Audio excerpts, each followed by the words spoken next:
ঝন্টু তার শাকের ক্ষেত থেকে ঘাস উঠাচ্ছিল। এমন সময় শাকের ক্ষেতে একটা অদ্ভুত নীল ডিম দেখতে পেল। সে ডিমটা হাতে নিয়ে বলল, বাহ, বেশ দারুণ ডিম তো, নীল ডিম। সচরাচর এমন ডিম তো দেখা যায় না। যাই, ডিমটা নিয়ে বউকে দেখাই কি বলে। বউ তো আমার খুব পণ্ডিত।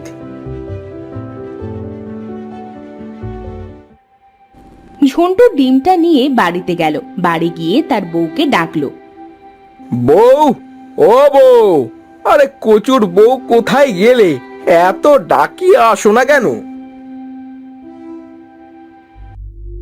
কি হয়েছেটা কি? এই ভর দুপুরে মাঠ থেকে ফিরে যে ষাঁড়ের মতো চিল্লাচ্ছ, বলে আমার কি কাজ কাম কিছু থাকে না নাকি? সে যাই হোক না কেন, এই দেখো আমার শাকের ক্ষেতে কি পেয়েছি। মা গো মা, এত বড় নীল ডিম! এটা তো মনে হচ্ছে সোজা আকাশ থেকে একটা বোম ফেলা হয়েছে। না গো না, এটা কোনো বোম টোম হবে না, এটা একটা ডিম হবে।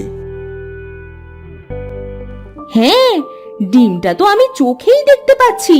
ডিমটার মুখ চটে গেছে মনে হচ্ছে, জানো। দু একদিনের ভেতরেই ফুটবে। রেখে দেখি এই ডিম থেকে কি বের হয়।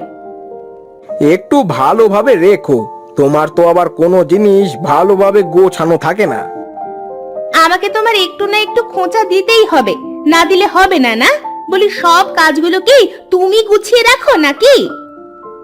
এমন সময় ঝন্টু ও নেহার মেয়ে ইভা এসে বলল, মা, তোমাদের আজ আবার কি হলো? সারাদিন তোমরা যদি এক জায়গায় থাকো তাহলে এত ঝগড়া কেন করো?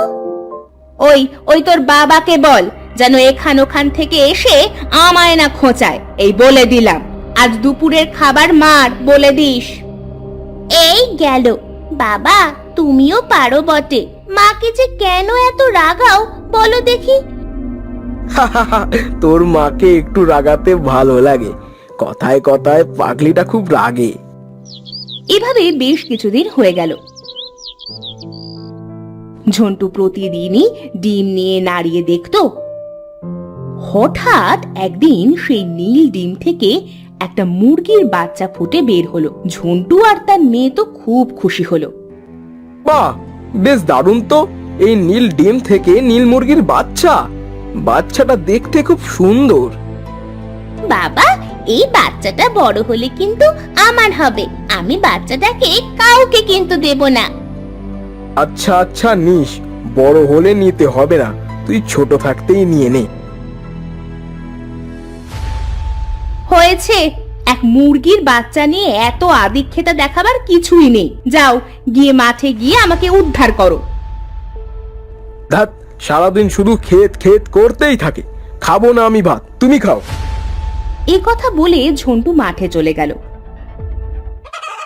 এভাবে বেশ কিছুদিন হয়ে গেল। মুরগির বাচ্চাটাও বড় হলো। মুরগিটা সারা দিন ঝন্টুর পিছু পিছু থাকতো। ঝন্টু যেখানেই যেত, মুরগিটাও সেখানেই যেত। নে খা, পেট ভরে খা। সারাদিন এত ডাকিস, মনে হয় আমি তোকে কিছুই খেতে দিই না। বাবা, এই মুরগিটা আমাদের বাড়িতে আসার পর থেকে আমাদের সংসারের কিন্তু বেশ উন্নতি হয়েছে, তাই না বলো বাবা? হ্যাঁ মা, তুই ঠিক বলেছিস, সেটা তুই খেয়ালও করেছিস।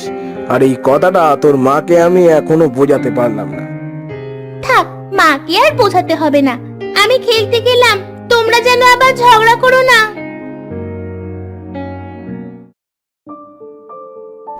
ইভা চলে গেল। আর এদিকে সেখানে ঝন্টুর বউ এসে ঝন্টুকে বলল, তুমি এই মুরগির ভেতর পেয়েছটা কি? সারা দিন মুরগিটা ছাড়া তোমার কি কোনো কাজ নেই নাকি? আহা বউ, তুমি আবার আমার এই মুরগিটা নিয়ে পড়লে কেন? পড়বো না তো কি করব? যেখানেই যাব সেখানেই মুরগি। খেতে মুরগি, বসতে মুরগি, উঠতে মুরগি, শুতে মুরগি। সব সময় তোমার এই মুরগিটা তোমার পিছু পিছু থাকবেই। মানে বউ, রাগ করো না।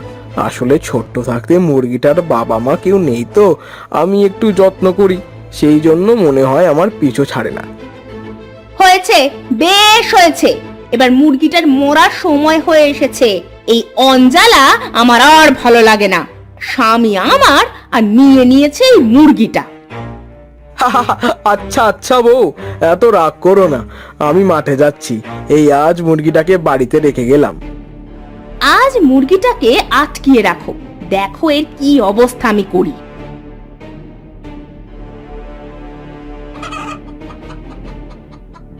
এত ডাকিস না, আমি মাঠ থেকে এক্ষুনি চলে আসবো। আজ নয় বাড়িতেই একটু থাক। এরপর ঝন্টু মুরগিটাকে রেখে মাঠে চলে গেল।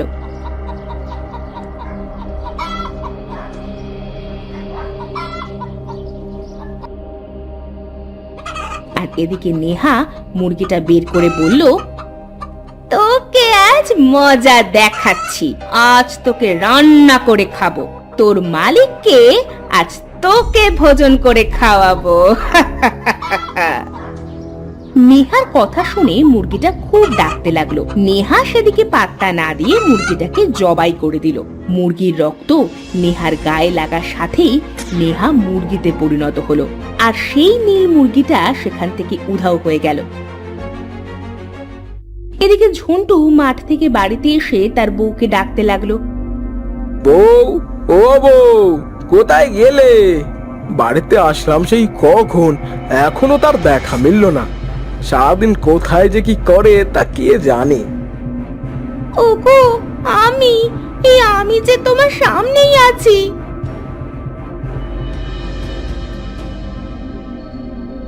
আরে, আমার মুরগিটা তো দেখছি কথা বলাও শিখে গেছে। তা আমার বউ কি তোকে ছেড়ে দিল নাকি? খবরদার, চুন্নিটার কাছে একদম যাবি না, তোকে কিন্তু মারবে। পোড়া মুখ মিনসে, আমি চুন্নি? তোর 14 গোষ্ঠী চুন্নি। এই মানে কি বলছি এই মুরগিটা? আমি তোমার বউ, মুরগি না। দেখো না, ওই পাজি মুরগিটা আমাকে মুরগি বানিয়ে দিয়েছে।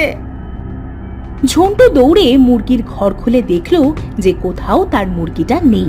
সেখানে তাদের মেয়ে ইভাও চলে এলো। ইভা এসে তার বাবাকে বলল, বাবা, মা কোথায় গেল?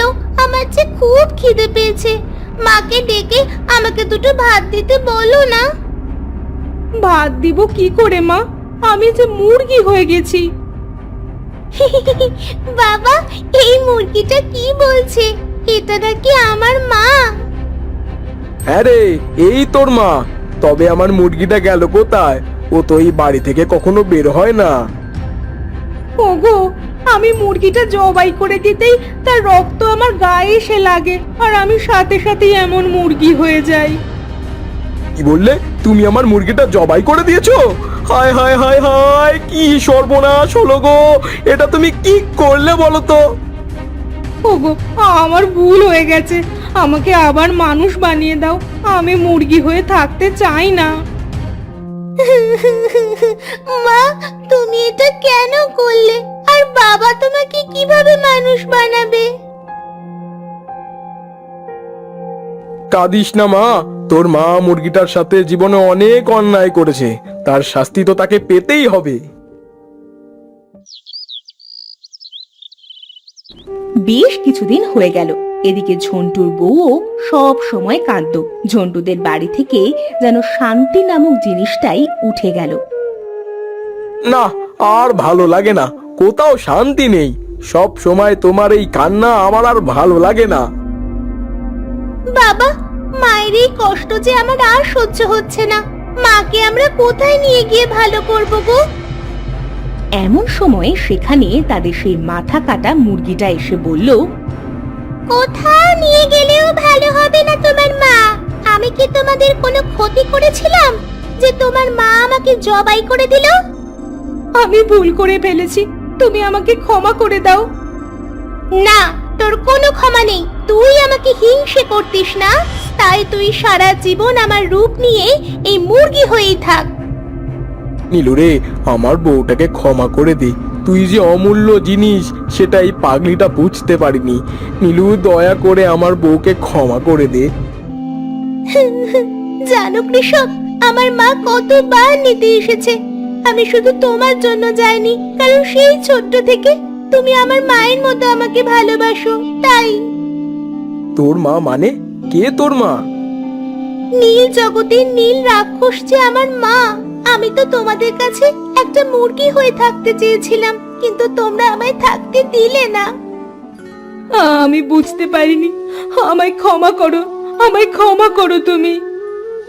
নীলুরে, ক্ষমা করে দে, তুই আবার আমার কাছে ফিরে আয়। সেটা আর কখনোই সম্ভব না। আমি আর তোমাদের পৃথিবীতে থাকতে পারবো না। আমি কৃষকের জন্য তোমায় ভালো করে দিচ্ছি, তবে একটা কথা মনে রেখো, কেউ ভালোবাসলে তার ভালোবাসার মূল্য দিতে হয়। এই কথা বলে মুরগিটা তার জাদু শক্তি দ্বারা নেহাকে মানুষ বানিয়ে দিল। নেহা কাঁদতে কাঁদতে বলল, মুরগি রে, তোর মূল্যটা যদি আমি আগে বুঝতে পারতাম তবে তোকে আমি কখনোই হারাতে দিতাম না। সবাই সব জিনিসের মূল্য বোঝে না। তোমরা ভালো থেকো, আমার চলে যাওয়ার সময় হয়ে গেছে। মুরগিটা কথা বলে সেখান থেকে চলে গেল। এরপর থেকে নেহা খুব ভালো হয়ে গেল, আর কোনোদিনও ঝন্টুর সাথে ঝগড়া করেনি।